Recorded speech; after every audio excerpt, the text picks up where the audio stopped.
घरोई विमान रे यात्री को मिलिबो खाद्य। विमान कंपानी गुड़िक यात्री को पुनर्बार खाद्य जोगाइबारे सक्षम हेबे।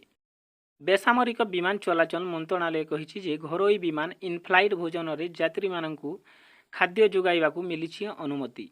एहा व्यतीत यात्रा समय रे विमान यात्री माननकु पत्रिका समेत अन्यान्य पठन सामग्री जोगाइबाकु मंत्रालय अनुमोदन करिछि।